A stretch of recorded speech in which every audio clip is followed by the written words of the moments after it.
Hello everyone, welcome to agriculture Adda 24/7। Agriculture Adda 24/7 पर मैं doctor Meenakshi Rathi आप सभी का बहुत बहुत स्वागत करती हूँ। तो गाइज, आज का हमारा टॉपिक होने वाला है सीड प्रोडक्शन पार्ट 2, जैसा कि मैंने आपको पिछली क्लास में बताया था। तो चलिए शुरुआत करते हैं आज की सेशन की। अगर आपने अभी तक अड्डा 24/7 की एप्लीकेशन नहीं डाउनलोड की है, to download this application from the description box में इसका लिंक गिवन है। जैसे ही आप लिंक पर क्लिक करेंगे एप्लीकेशन डाउनलोड हो जाएगी।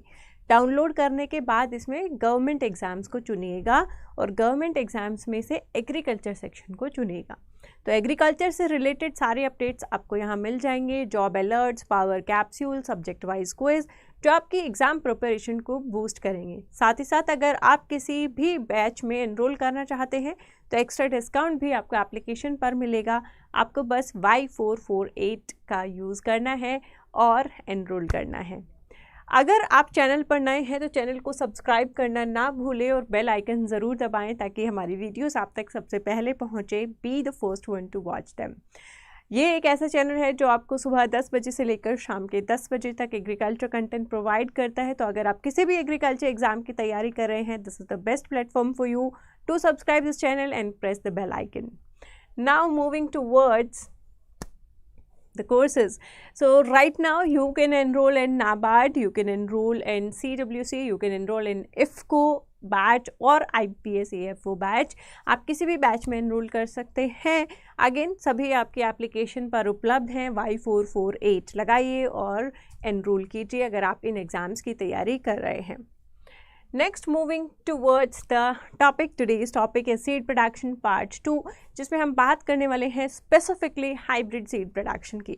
पिछली क्लास में हमने देखा कि सीड प्रोडक्शन एक नॉर्मल ग्रोइंग जो फार्मर ग्रो करता है क्रॉप, उससे किस तरीके से डिफरेंट होता है, क्योंकि इसमें हमें ज़्यादा ध्यान रखना होता है for the of type plants, for the volunteer plants, for the weeds, for the isolation distance, ताकि क्वालिटी सीड आपको लास्ट में मिले। और स्ट्रिक्टली आपको जो है पैकेज प्रैक्टिसेस फॉलो करनी पड़ती है, जो ग्रेन में इतना ज़रूरी नहीं होता है।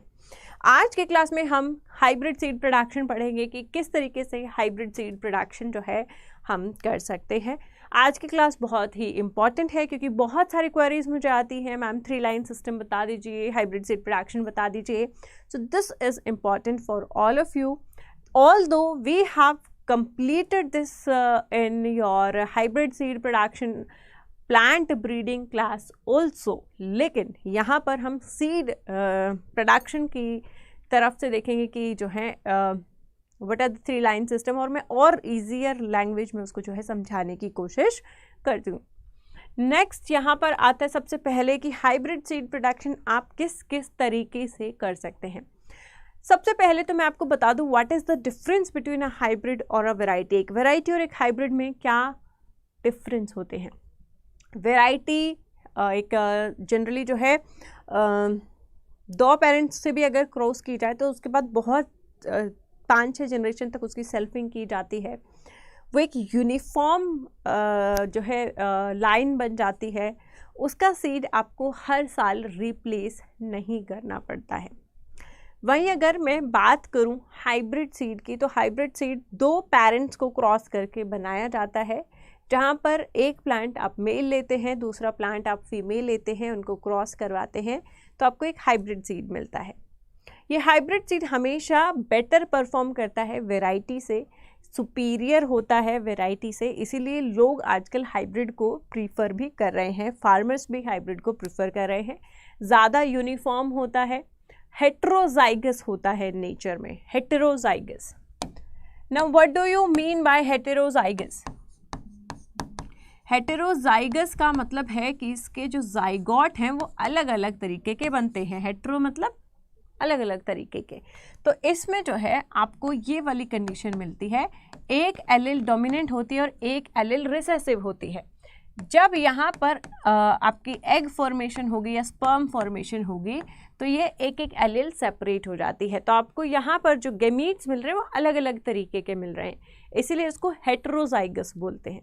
तो हाइब्रिड्स जो है हमेशा हेटेरोजाइगस होते हैं and they are always superior to the variety, और वेराइटी से हमेशा सुपीरियर परफॉर्म करते हैं। हाइब्रिड आप 3 तरीके से बना सकते हैं। हैंड इमेस्क्यूलेशन, जहाँ पर आप अपने हाथों की कला को दिखाते हैं, एक स्किल्ड लेबर ये बेटर कर सकता है। प्लांट ब्रीडिंग मैंने भी पढ़ी है, प्लांट ब्रीडिंग आप भी पढ़ रहे हैं, प्लांट साइंसेस की तैयारी भी कर रहे हैं, that doesn't mean we are the good breeders, right, we are the good crossovers, right. ये काम जो है स्किल्ड ज़्यादा होता है, यानी कि आप जितनी प्रैक्टिस करेंगे, जितनी अपने हाथों में सफाई लेकर आएंगे, स्किलफुल लेबर जहाँ होते हैं वो इनको बेटर परफॉर्म करते हैं, जिनको जेनेटिक्स का कुछ भी नहीं पता होता है ना। तो ये मेथड किस तरीके से किया जाता है वो भी हम इंडिविजुअली बात करेंगे, तीनों मेथड्स के बारे में, ठीक है। Second method is GMS system, जहाँ पर जेनेटिकली मेल स्टेरिलिटी सिस्टम को यूज़ किया जाता है for seed production. And third is the CGS system, यहाँ पर cytoplasmic genetic male sterility system का यूज़ किया जाता है for seed production, hybrid seed production. अब आप लोगों ने जो स्पेशली द प्लांट ब्रीडिंग वाले जो बच्चे होंगे वो कहेंगे मैम जब GMS सिस्टम आ गया, CGMS सिस्टम आ गया, तो CMS सिस्टम का नाम आपने यहाँ क्यों नहीं लिया? CMS system is cytoplasmic male sterility system. Cytoplasmic male sterility system में जो प्लांट होता है वो स्टेराइल होता है बिकॉज ऑफ साइटोप्लाज्मिक जीन्स। उसके जो स्टेरिलिटी के जीन्स होते हैं वो माइटोकॉन्ड्रिया में प्रेजेंट होते हैं, साइटोप्लाज्म में प्रेजेंट होते हैं, इसीलिए उसको CMS सिस्टम कहा जाता है। इस सिस्टम में सीड प्रोड्यूस नहीं होते। We can not produce seed through CMS system. CMS system से सीड्स प्रोड्यूस नहीं होते हैं, इसलिए सीड प्रोडक्शन में आप CMS सिस्टम कभी नहीं पढ़ते हैं। हाँ, GMS सिस्टम पढ़ते हैं क्योंकि इसमें सीड्स बनते हैं, और CGMS सिस्टम भी पढ़ते हैं क्योंकि इसमें भी सीड्स बनते हैं। तो ऐसा क्या अलग है CMS में कि इसमें सीड्स नहीं बनते, और वो है साइटोप्लाज्म का इन्वॉल्वमेंट। साइटोप्लाज्म एक बच्चे को हमेशा अपनी माँ से मिलता है, मदर से मिलता है, इसको मैटरनल इफेक्ट भी कहते हैं।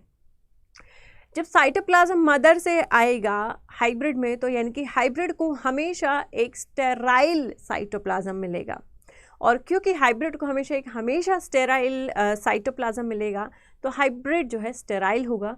अगर हाइब्रिड स्टेराइल होगा तो वो कभी भी सीड प्रोड्यूस नहीं कर पाएगा, ठीक है। दैट इज़ द रीज़न कि CMS सिस्टम को सीड प्रोडक्शन में यूज़ नहीं किया जाता है। तो आइए इन तीनों मेथड को एक एक करके हम देखते हैं। First is hand emasculation. तो समझ आ रहा है, हाथ से हाथों का यूज़ करना है। तो इस तरीके से फोर्सेप्स से आप जो पॉलन्स होंगे ना, मान लीजिए ये आपका फीमेल पार्ट है ना, इसके चारों तरफ यहाँ पर एंथर्स हैं, तो क्या होगा, हम फोर्सेप्स लेकर के इन एंथर्स को रिमूव कर देंगे, इन एंथर्स को यहाँ से रिमूव कर देंगे।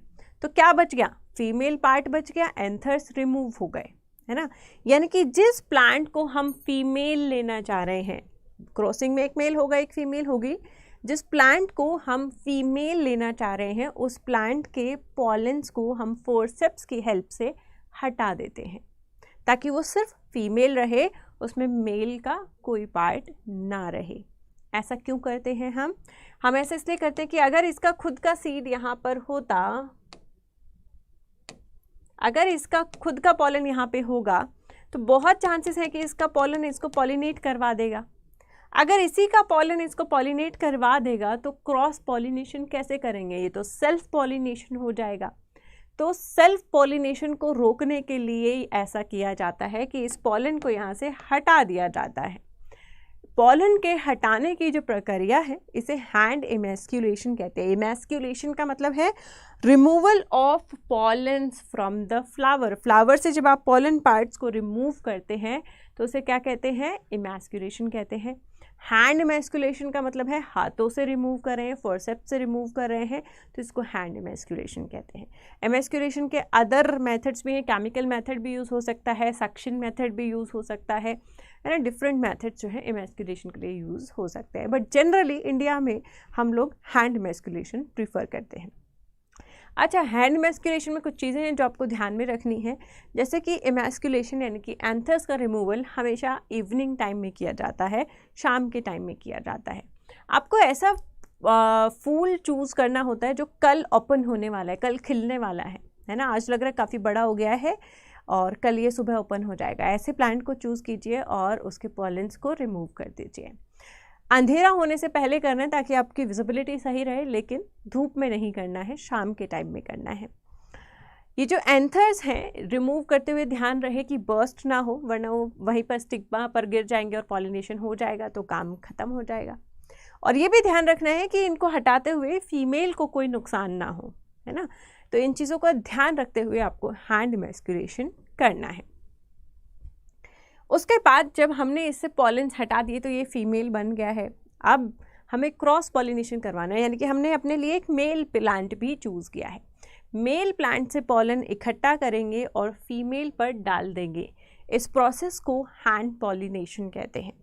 तो ये आप ब्रश की हेल्प से कर सकते हैं, ताकि ब्रश सॉफ्ट होती है जिससे पॉलन्स हार्म नहीं होंगे, है ना। तो जो भी आप मेल प्लांट चूज़ करें उसके फ्लावर्स से आप जो है ब्रश की हेल्प से क्या करेंगे, पॉलन्स लेंगे और उस ब्रश को फीमेल स्टिग्मा पर टच करके उसको क्रॉस पॉलिनेशन कराएंगे। सो this is called hand pollination. तो यहाँ पर प्लांट भी आपने अपनी मर्ज़ी का चूज़ किया है, फीमेल भी और मेल भी, और उनको क्रॉस करवाया है। तो यहाँ पर आपको फीमेल के ऊपर जो सीड लगेगा वो क्या होगा, एक हाइब्रिड सीड होगा जो कि मेल और फीमेल के क्रॉस से बना होगा। तो इस तरीके से हाइब्रिड सीड प्रोडक्शन की जाती है, राइट। तो हैंड इमैस्कुलेशन क्या है, the pollen grains collected from the desired male plant, जिससे आप चाहते हैं उसी से लेंगे मेल प्लांट से, should be transferred to the emasculated flower, जिसका आपने पॉलन हटाया है उस फ्लावर पर आप डालेंगे। This is normally done in the morning. और पॉलिनेशन कब किया जाता है, मॉर्निंग में किया जाता है। इमैस्कुलेशन इवनिंग में किया जाता है। रात को आप कुछ काम नहीं करेंगे, सुबह उठते ही उस फ्लावर को क्या करेंगे, पॉलिनेट कर देंगे। पॉलिनेट करने के बाद इस फ्लावर के ऊपर एक बैग लगा देंगे ताकि कोई और इसको पॉलिनेट ना करे, कंटामिनेट ना करे, हार्म ना पहुंचाए। और एक टैग भी लगा देंगे जिससे आपको पता हो कि ये क्रॉसिंग किस किस के बीच हुई है, कब हुई है, वो सारी इन्फॉर्मेशन आप उस टैग पर लिखेंगे। एंड जब ये सीड बन जाएंगे आप इन्हें हार्वेस्ट कर लेंगे और आपको हाइब्रिड सीड मिल जाएगी। जितना आसान कहने में है उतना करने में नहीं है, इसके लिए बहुत सारी स्किल्ड लेबर की ज़रूरत होती है ना। जब हम लोगों को मास्टर्स में दिया जाता था इमैस्कुलेशन करने के लिए flower, most of the time हम स्टिग्मा ही तोड़ देते थे, उस फ्लावर की जान ही निकाल देते थे, पकड़ पकड़ के ऐसे लगे हुए हैं कि या तो फ्लावर ही टूट जाता था, तो उसका स्टिग्मा टूट जाता था और पूरी मेहनत बर्बाद चली जाती थी। You have to be very soft, लेकिन साथ साथ पॉलन्स बचने भी नहीं चाहिए, सारे पॉलन्स ख़त्म हो जाने चाहिए, ठीक है। तो हैंड इमैस्कुलेशन उन फ्लावर्स में तो इजीली हो जाता है जो बड़े साइज़ के हैं, जैसे कॉटन के फ्लावर्स हैं। लेकिन जितना छोटा होगा, जैसे पल्सेस के फ्लावर्स हैं, उनमें बड़ा ही डिफ़िकल्ट होता है ये काम, ठीक है। तो अब डिफ़िकल्ट है तो कुछ रास्ता भी चुनना पड़ेगा। तो हमने ढूंढा और ढूंढने से हमें मिले कुछ GMS प्लांट्स। GMS प्लांट्स क्या होते हैं, जेनेटिक मेल स्टेरिलिटी सिस्टम, यानी कि ऐसे प्लांट जो जेनेटिकली मेल स्टेराइल हैं। देखिए, हम जिस प्लांट को फीमेल चूज़ करते हैं उसके पॉलन्स हमें हाथ से रिमूव करने पड़ते हैं, टाइम लगता है, लेबर लगता है, पैसा लगता है और मेहनत लगती है।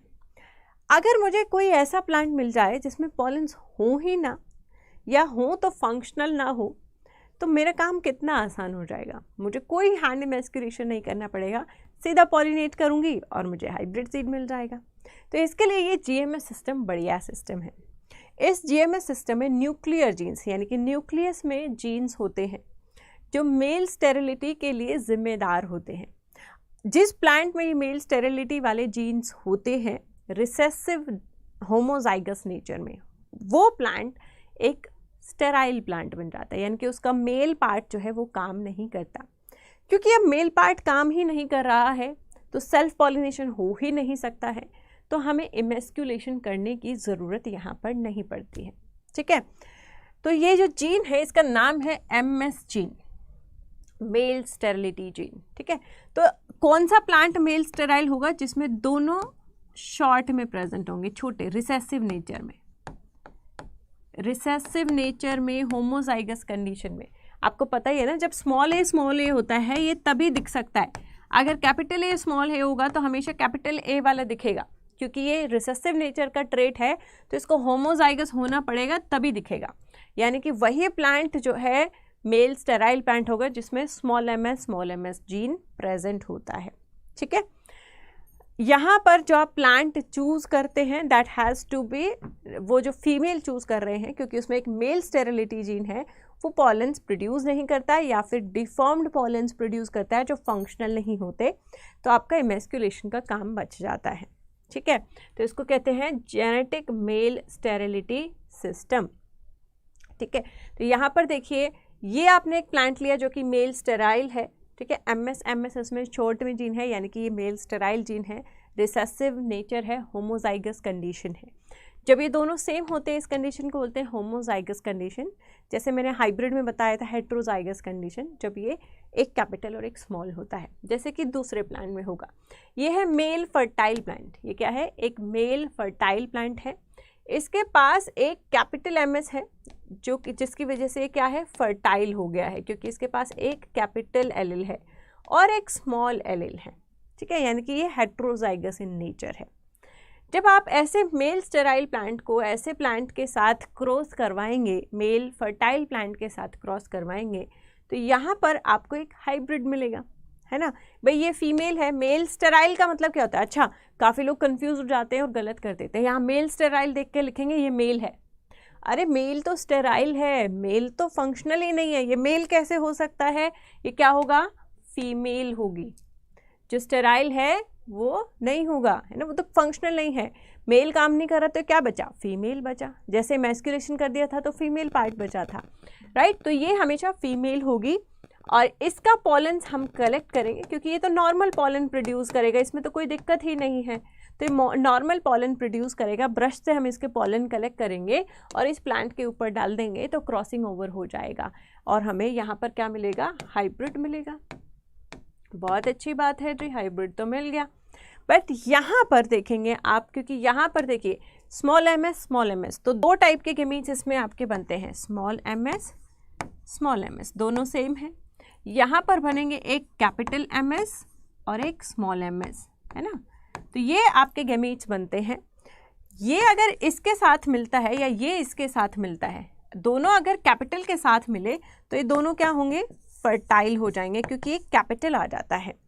ठीक है, और अगर ये इसके साथ मिलता है और इसके साथ मिलता है तो ये स्टेराइल हो जाएंगे।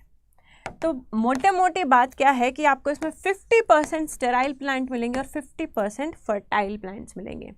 तो इसकी वजह से मतलब आधी मेहनत आपकी बर्बाद गई। 50% जो फर्टाइल मिल रहे हैं और 50% स्टेराइल मिल रहे हैं, है ना। तो 50-50 मिल रहे हैं तो आपको फुल रिजल्ट नहीं मिल रहा, 100% रिजल्ट नहीं मिल रहा है, लेकिन रिजल्ट तो मिल रहा है, हाइब्रिड तो बन रहा है ना।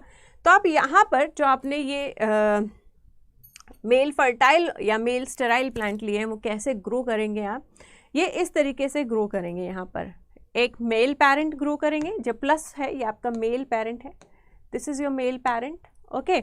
और फिर आपके जो है ये फर्टाइल प्लांट्स हैं और ये डॉट वाले आपके स्टेराइल प्लांट्स हैं। ठीक है, तो इस तरीके से फील्ड में ग्रो करेंगे तो आपके जो फर्टाइल प्लांट्स हैं और स्टेराइल प्लांट्स हैं, तो फर्टाइल प्लांट्स तो किसी काम के नहीं है, they are of no use, है ना। तो फर्टाइल प्लांट किसी यूज़ के नहीं है, लेकिन जो स्टेराइल प्लांट है ये क्या है? मेल स्टेराइल है, यानी कि क्या है? फीमेल है हमारे लिए। ये फीमेल इस मेल के साथ क्रॉस करके आपको क्या देगी? हाइब्रिड देगी। लेकिन आगे 50% ही तो काम आया, 50% तो बेकार गया। तो इसकी वजह से ये सिस्टम कम फॉलो हो रहा है, मतलब अच्छा नहीं लग रहा है यार, 50% वेस्टेज जा रहा है। क्यों वेस्टेज जा रहा है? क्योंकि 50% आपको यहाँ पर फर्टाइल प्लांट्स मिल रहे हैं जिनको आप हाइब्रिड सीड प्रोडक्शन में यूज़ नहीं कर सकते। आप सिर्फ इन 50% स्टेराइल को यूज़ करोगे और मेल पार्ट जो आपने चूज़ किया उसके साथ क्रॉस करवाओगे तो आपको जो है क्या मिलेगा? हाइब्रिड सीड प्रोडक्शन होगा, लेकिन ओनली 50%। ठीक है, तो अब नेक्स्ट आते हैं CGMS सिस्टम पर, जो कि सबसे डिफ़िकल्ट सिस्टम लगता है आप सभी लोगों को समझने का, जिसका नाम है cytoplasmic genetic male sterility system. नाम देखकर नहीं डरना है, ओपन माइंड के साथ आप इसको समझेंगे तो ये बहुत इजीली समझ आ जाएगा। ठीक है, CGMS सिस्टम क्या कहता है? CGMS सिस्टम कहता है कि एक CGMS सिस्टम है, CGMS मतलब साइटोप्लाज्मिक मेल स्टेरिलिटी जीन है, यानी कि अब की बार जो मेल स्टेरिलिटी की जीन्स है, पिछली बार वो न्यूक्लियस में थी, इस बार वो साइटोप्लाज्म में है, यानी कि माइटोकॉन्ड्रिया में है। लेकिन ट्विस्ट क्या है, यहाँ पर न्यूक्लियस में भी एक जीन प्रेजेंट है, CG, यानी कि साइटोप्लाज्म भी इन्वॉल्व है और न्यूक्लियस भी इन्वॉल्व है। यहाँ पर न्यूक्लियस में एक अलग जीन प्रेजेंट है जिसका नाम होता है रीस्टोरर जीन। रीस्टोरर जीन क्या करता है, फर्टिलिटी रीस्टोर करता है, ठीक है। तो यहाँ पर इस सिस्टम का नाम हो जाता है CGMS सिस्टम। इसमें इसको 3 लाइन सिस्टम भी कहते हैं क्योंकि इसमें 3 लाइंस का यूज़ होता है। एक मेल स्टेराइल प्लांट का यूज़ होता है। मेल स्टेराइल प्लांट का मतलब क्या है, ये फीमेल होने वाला है। एक मेंटेनर का यूज़ होता है जो इसकी स्टेरिलिटी को मेंटेन करेगा। मेंटेनर नाम क्यों है, मेल स्टेरिलिटी को मेंटेन करेगा, तो इसका नाम क्या है, मेल स्टेराइल प्लांट। इसका नाम क्या है, मेंटेनर लाइन। और एक रीस्टोरर लाइन होती है। रीस्टोरर लाइन क्या करती है, फर्टिलिटी को रिस्टोर करती है। मार्क माय वर्ड्स हियर, है ना। मेंटेनर मेल स्टेरिलिटी को मेंटेन करती है, कंटिन्यू रखती है, वहीं रीस्टोरर मेल स्टेरिलिटी को रीस्टोर करती है। मेल स्टेरिलिटी को रिस्टोर करने का मतलब क्या है, उस प्लांट को फिर से फर्टाइल बना देती है ना, रीस्टोर करना। तो ये फिर से उस प्लांट को स्टेराइल बना सकती है। तो ये इसमें 3 लाइंस प्रेजेंट होती है। तीनों नाम के लाइंस के नाम आपको याद होने चाहिए।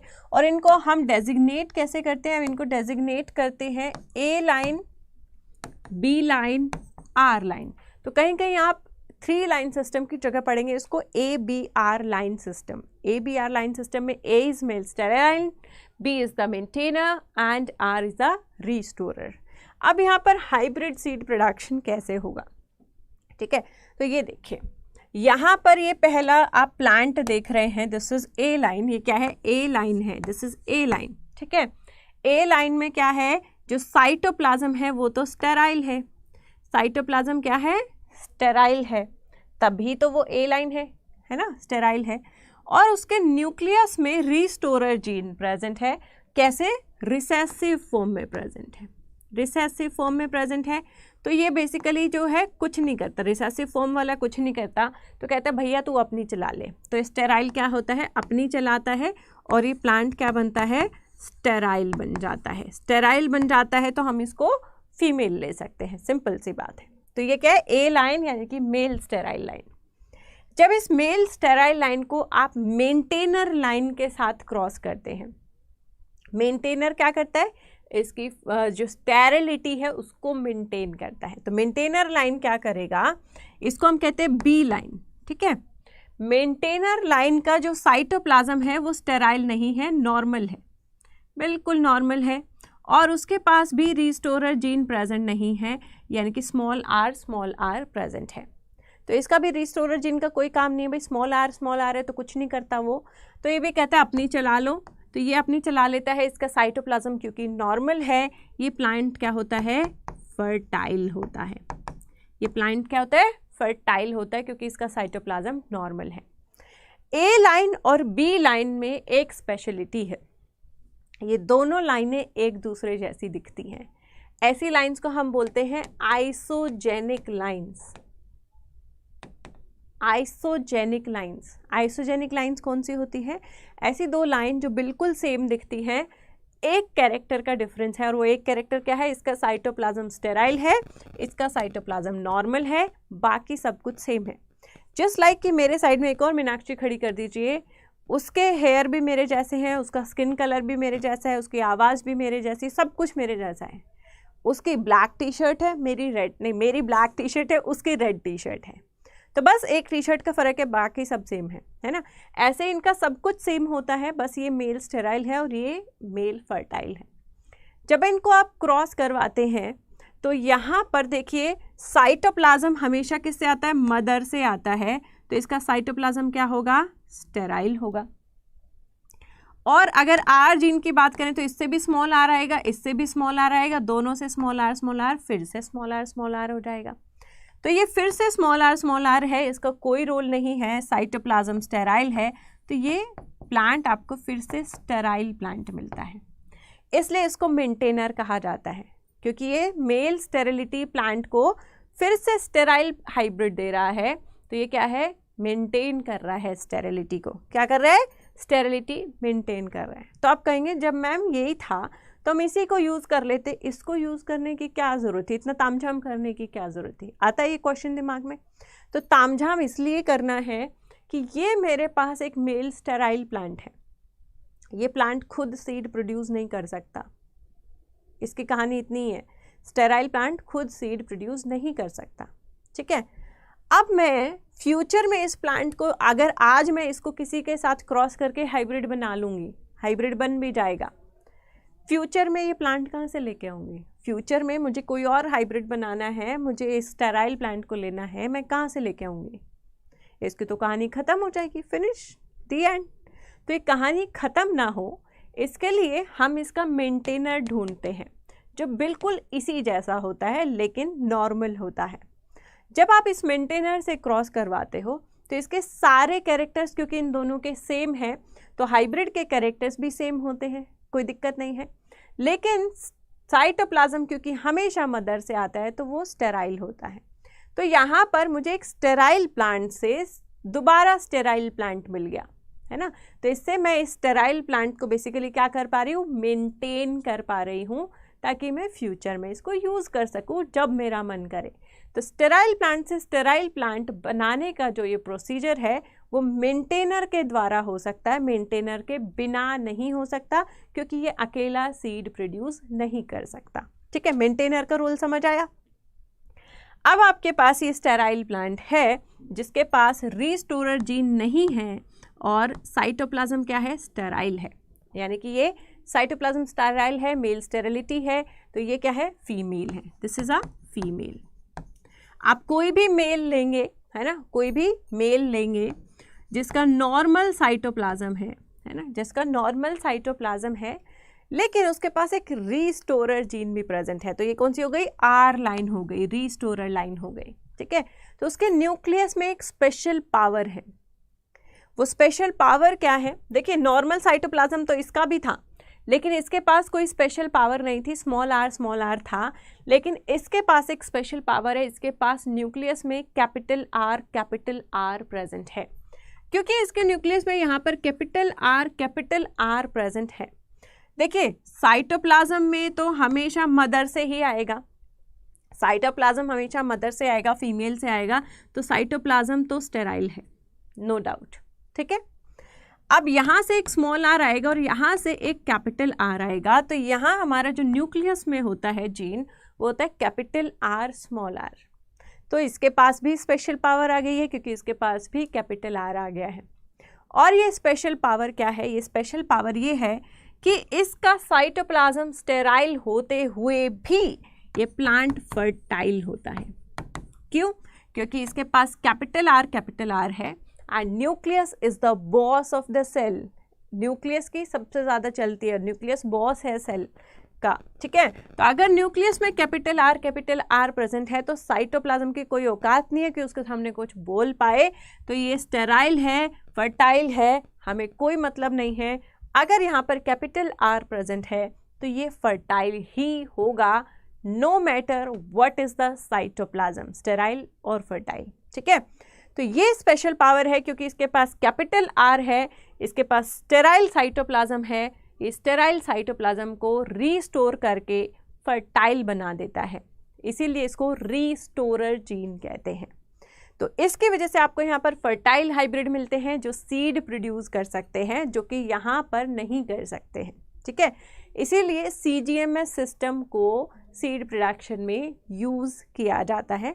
इस सिस्टम को ABR सिस्टम कहते हैं।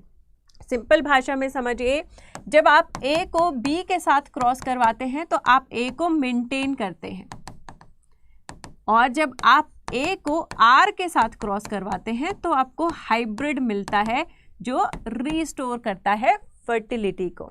ठीक है, अगर B को मेंटेन करना है तो क्या करना होगा भाई, B का तो नॉर्मल है सब कुछ, B को B से क्रॉस कीजिए हो जाएगा, R को R से क्रॉस कीजिए हो जाएगा, लेकिन A को A के साथ क्रॉस करने से कुछ नहीं होगा क्योंकि ये स्टेराइल है, इसको B के साथ क्रॉस करना पड़ता है मेंटेन करने के लिए। ठीक है, तो ये कहानी है, A को B के साथ क्रॉस करेंगे तो A को मेंटेन करेंगे, A को R के साथ क्रॉस करेंगे तो आपको हाइब्रिड मिलेगा। रीस्टोरर जीन की वजह से, जो उसको एक फर्टाइल हाइब्रिड बनाती है। ठीक है, तो ये है आपका ABR system. I have tried my best कि सिस्टम आपको समझ आए। Still you have any doubts regarding the ABR system और the CGMS system, do mention the comment box. अपने कमेंट बॉक्स में ज़रूर लिखिए। I try my best to clear this concept for you. Okay, तो यहाँ पर हमारी जो ये सीड प्रोडक्शन की क्लास है ये भी क्या होती है, समाप्त होती है। So if you are preparing for any agriculture exam जहाँ आपके बहुत सारे जो सब्जेक्ट्स हैं वो काफ़ी स्ट्रॉन्ग हैं, यू आर वेल प्रिपेयर्ड, लेकिन एक दो सब्जेक्ट्स में दिक्कत आ रही है, समझ नहीं आ रहे हैं, तो आप पर्टिकुलर उन बैचेस में एडमिशन ले सकते हैं। These are very small batches, बहुत थोड़ी सी इनकी फ़ीस है, तो इन बैचेस में एडमिशन ले सकते हैं और उन अपने सब्जेक्ट्स को स्ट्रॉन्ग बना सकते हैं।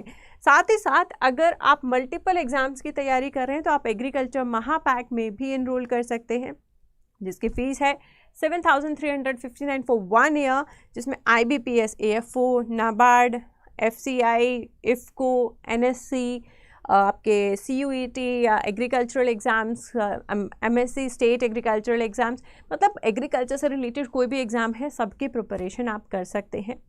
With their test series and e books and paid classes, सबका एक्सेस आपको इसमें मिलता है। यानी कि पूरे साल भरमार कंटेंट आपको मिलता है कि आप एग्रीकल्चर पढ़ते पढ़ते थक ही नहीं सकते और किसी भी एग्ज़ाम की तैयारी कर सकते हैं। पूरे 1 साल की इसकी वैलिडिटी होती है।